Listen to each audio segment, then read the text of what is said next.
Planned Parenthood makes zero profit on any fetal tissue donations. You are reimbursed for what costs? Simply costs of preservation, transfer, you know.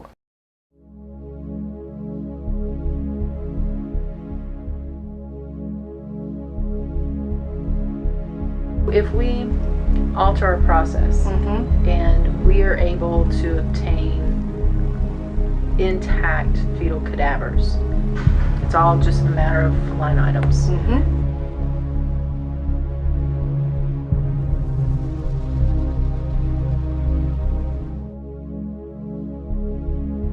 That would be $100 per specimen. 50 specimens per day would be $5,000 per day that Planned Parenthood was collecting from fetal tissue. Extrapolate that, $120,000 per month. That is certainly not recouping cost. In terms of areas that I can contribute to the organization, both locally and nationally, is diversification of revenue streams.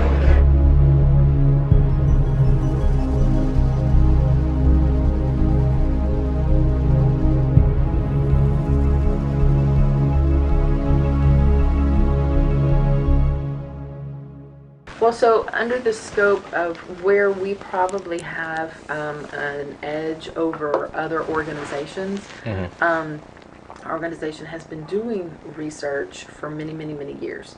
And we've had studies in which the company, or in the case of the investigator, has a specific need for a certain portion of the products of conception, and we bake that into our contract and our protocol that we follow this. So we deviate from our standard in order to do that.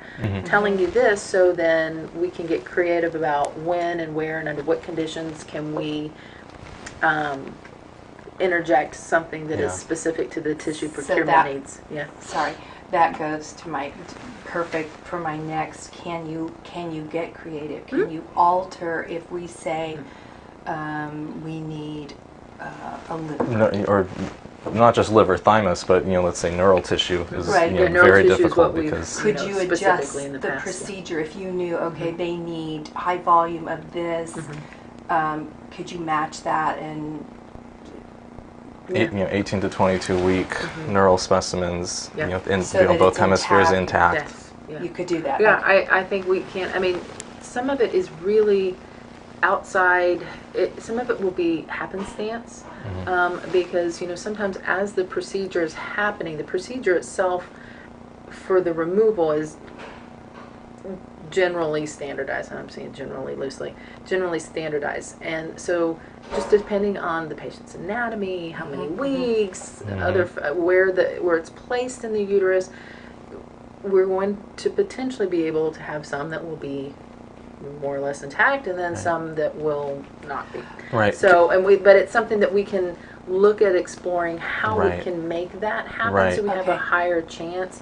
It'll probably also require a little bit of input from the doctors, because the doctors are the ones asking, directly doing that, and when it matters, in the cases of when it's mattered, and the physicians also need an intact specimen, they can make it happen. So we just need to figure out how that we can do this, under our project needs. How many providers practice in the second trimester? Oh gosh, that's a good question.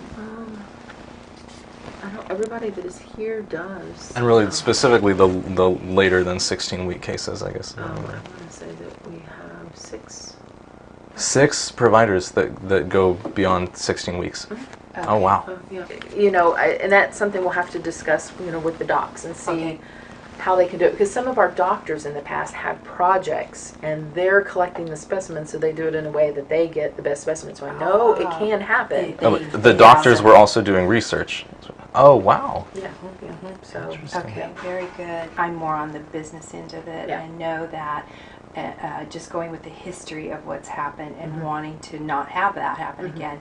So for specific specimens, the compensation would be higher because we know you're going to run into problems. There's going to be more.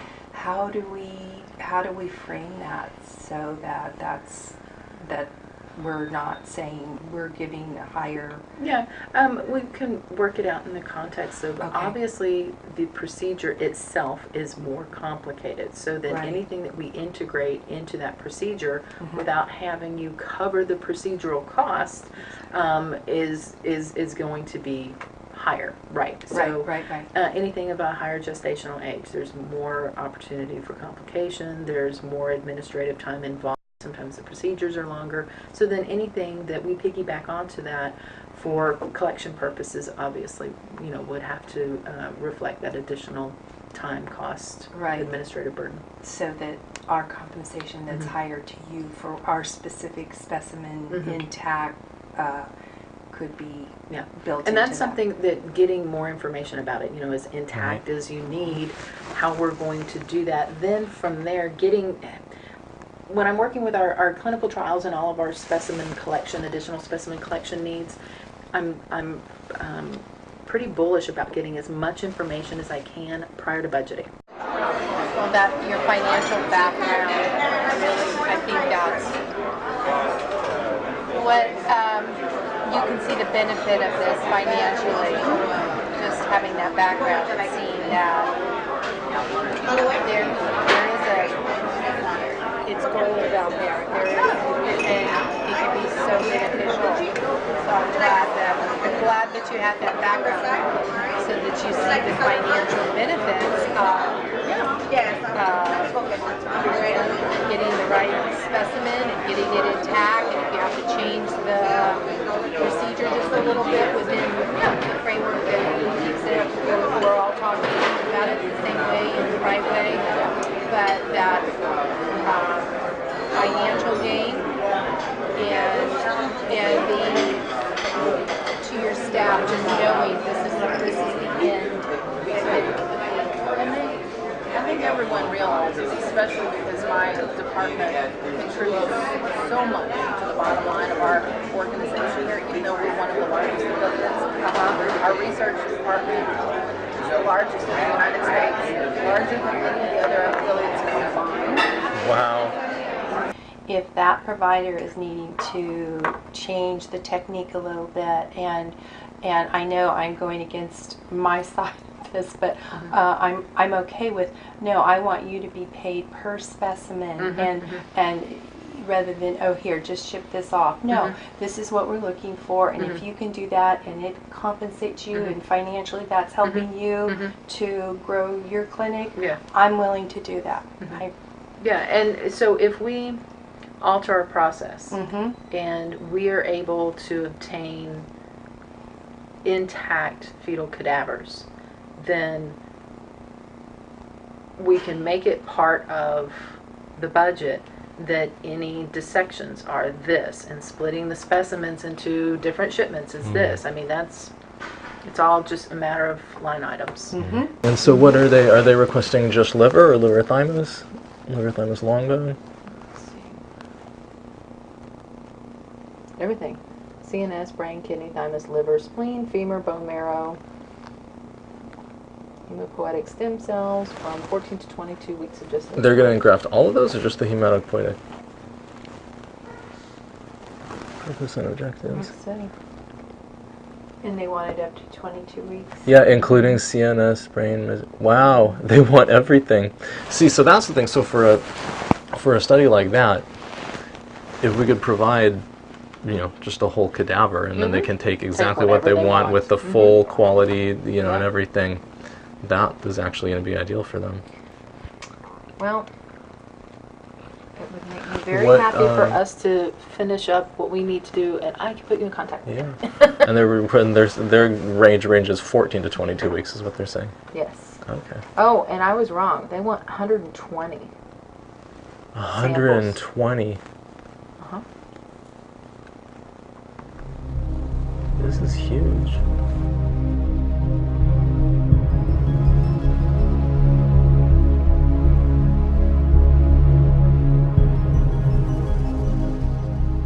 Are there any fresh specimens from today that we can still look at, or?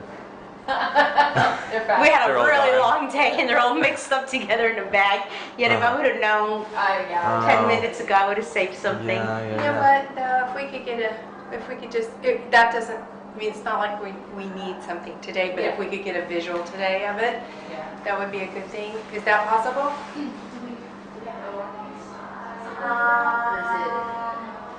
Yeah, let me see. Mainly, That one's probably frozen. what we're looking for is like a visual baseline of like intactness and everything, and what's that, just so that we know like, intact they are. Right. Yeah, they so all, like on a typical day, like kind of what that looks like, and then and what it sort varies of. like based on gestation. Sometimes they come out really attacked. Do you want to do?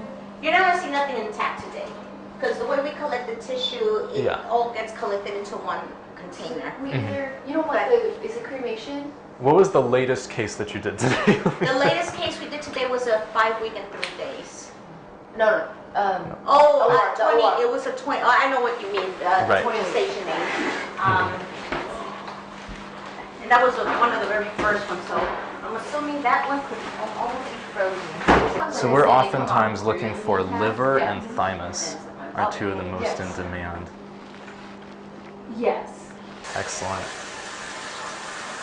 All right. Here you go.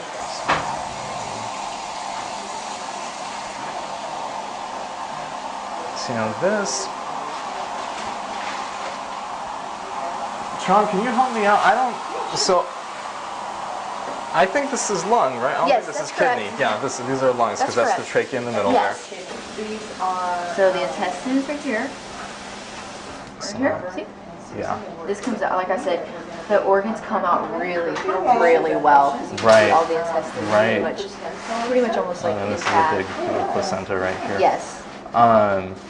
Do you ever see thymus? In this case is really important. Whenever we do like the 20, 22 weekers we do, you get a lot better. But it's difficult to find thymus at this gestation. Yeah. What is the age of this? This is- this whole this patient was like 18 weeks, I think. Is this? Right. This is limb. Okay, Yeah. and this is like scapula. Yeah. That- The other thing that plays a tremendous part in this all is the dilation Exactly. that you've obtained. Exactly. And also how, for lack of a better word, how cooperative the patient is during the procedure. Oh, really? Are they under conscious sedation? Or Yeah. Okay. There's conscious sedation, but there's also times where it's just not. You've pretty much maxed out, and there's tolerance. Oh. Sometimes it's a little bit more difficult. Mhm. To completely relax. Sometimes it's a lot easier to not do so many passes for the forceps. So it just really varies. And like I said, a lot of it does depend on the dilation that was obtained. And like all of our procedures over 20 weeks actually go through a 2-stage dilation process. So usually like the cervix is, like for this procedure, cervix easily like at 3 centimeters. What we do in the OR is that we lay them out to account for everything before it kind of gets put back in the basin and just like sealed up and packaged up. Because we actually do a lot of collections for sexual assault cases. Kind of, but with that it's different. It's like some placenta and a long bone. But it's still very, it's very cleaned up, so it's different than this as well. So. These orbits are good too, and at this stage you start to get the retinal pigment epithelium, Yes. which is in the back, which is you've collected that before. So all the orbits are so easy, like 95% of the They're time. easy to find too, even in the early gestation, because you're just If looking they for come the. out like firmer a month, I feel, because it whittles down some. Is that a viable number for you? How many per month? Or the gestational age, 14 to 16, or No, 40 from like 16 to 22. There's how many per- yeah. 40 to 50 easy. per month? Yeah. Fellow Family Planning Fellowship at Columbia, the active researcher. So she's very well versed in what she needs to do. To just change up just a little bit. Okay. They've already talked with PPFA, done Nepatola and the whole group up there, and because fetal tissue donation varies so much state by state, PPFA is moving away from a standardized policy. Yeah, so because I attended the patient service Yeah. day, and Kristen Flood did talk about fetal collection and stuff like that. So yeah. Huh, very interesting. Remember when I first got here and it was, you have to have this form, it has to be like this. We had to have this particular consent form, very specific, but yeah, no, that's what Kristen was saying. Because they're encouraging more participation, but they don't want to get too into the mix of it. Yeah. Interesting. Okay, cool. And any idea why the other affiliates in Texas think it's illegal?